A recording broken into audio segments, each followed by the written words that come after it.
Katsotaan tällä videolla läpi matkalaskun maksu palkanlaskennan yhteydessä.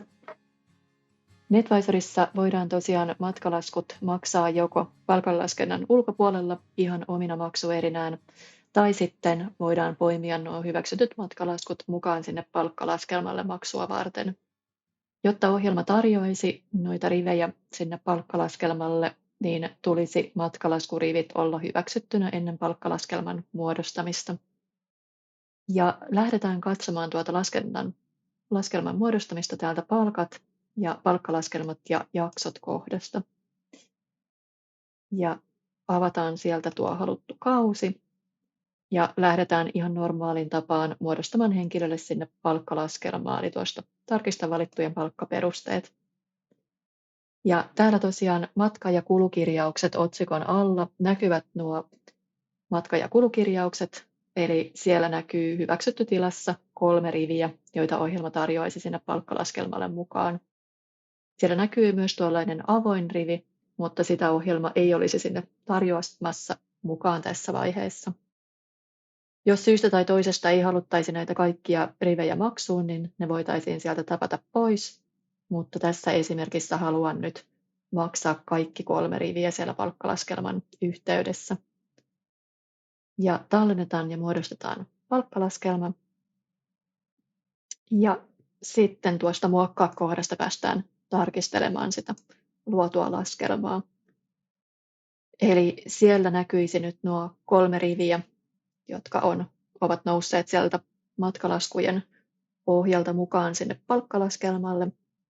Ja jos halutaan, niin täältä työaika, matka- ja poissaolon-välilehdeltä löytyy vielä sitten nuo tarkemmat tiedot noista matkalaskuista, jotka on poimittu tänne laskelmalle mukaan. Ja palkkatietoilmoitusvälilehdeltä löytyy sitten tulolajeittain kaikki sellaiset matkalaskuriivit, joilla on palkkalajin asetuksissa valittu jokin tulolaji. Eli tässä esimerkkitapauksessa tuo kilometrikorvaus näkyy tuolla omana rivinään, eli se välittyisi sinne tulorekisteriin sitten tiedoksi. Ja ellei tähän laskelmalle tarvitse tehdä mitään muutoksia, niin voidaan tuosta merkitä se käsitellyksi. Ja sen jälkeen lähdetään tulostamaan sitä laskelmaa, eli siellä varsinaisessa ympäristössä tietysti tässä vaiheessa voi sitten lähettää saajalle laskelman normaalin tapaan, esimerkiksi verkkopalkkana, mutta täällä demo-ympäristössä merkitsen tämän nyt vain tulostetuksi täältä. Eli siellä tosiaan edelleen näkyy nuo samat tiedot, kuin joita tarkisteltiin tuossa laskelman muokkausvaiheessa, ja merkitään se täältä tulostetuksi, niin päästään siirtämään tuo maksuun.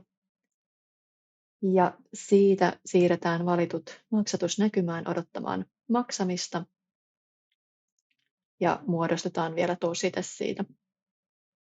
Ja täältä, jos tarkistellaan noita tositteen tietoja, niin siellä näkyy nyt tosiaan siellä samalla palkanlaskennan tositteella myös nuo matkalaskujen tiedot niiltä osin, kun poimittiin ne rivit mukaan sinne laskelmalle. Ja siellä kun on käytetty kustannuspaikka-projektikirjauksia siellä matkalaskulla, niin ne siirtyvät tänne tositteelle mukaan.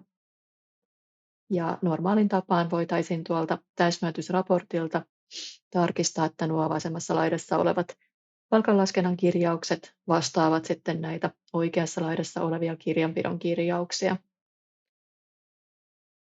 Ja merkitään tuo palkkajakso käsitellyksi, ellei sinne enää muuta tarvitse laskea.